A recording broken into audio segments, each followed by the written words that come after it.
Throughout the Bible, we see that Passover evolved. Joshua chapter 5 offers the third of 6 official Passover festivals mentioned in the First Testament we disrespectfully label Old. According to the mythological and legendary narrative born out of much later Persian times, it's the first Passover celebrated by the community in Canaan at the end of a 40-year-long journey through the wilderness. In this instance, it does not seem to be a family celebration. We're not talking domestic religion here, like the Passover feasts we're familiar with from our Jewish brothers and sisters, but rather a politically religious feast.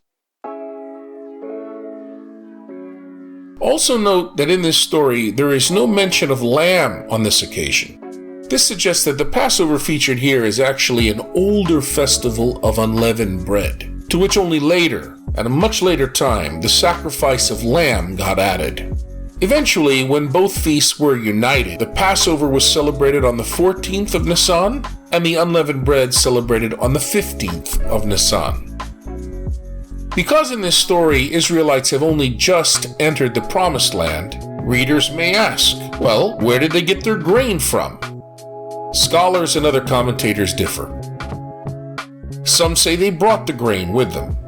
Others say Canaanites, celebrating their own harvest festival, shared it with them, gave it to them, kind of like a Middle Eastern legendary Thanksgiving.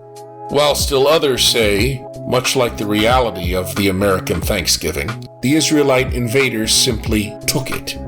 The important thing is that they had the wherewithal to celebrate an important feast. Perhaps even more importantly, is that this story marks the end of the manna God gave the people from the sky, indicating that the period of Moses and the wandering is now officially closed. There is a cultural point here that's very important that we should look at.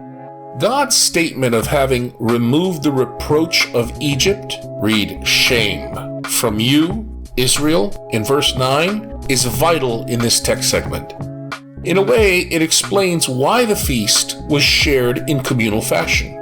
According to the Persian-authorized mythological narrative of the Exodus, being slaves in Egypt humiliated Israel and Israel's God in the eyes of other nations and their gods who scoffed at them. As God said of the Exodus, I freed you from their slavery, breaking the yoke they had laid upon you and letting you walk erect. Now the Israelites celebrate their freedom with this festival meal. They are freed from the worst evil that could ever befall any Middle Eastern, North African, or Mediterranean person: shame. In the fourth Sunday of Lent, Cycle C, this reading from Joshua is paired with selected verses from Psalm 34. The verses selected from this alphabetical psalm sing of God's care for those who seek the Lord. Echoing God's action of removing Israel's shame mentioned in the first reading, the composer of verses 6 and 7 notes that the one who turns to the Lord in a time of need will not be ignored and will not have to blush with shame.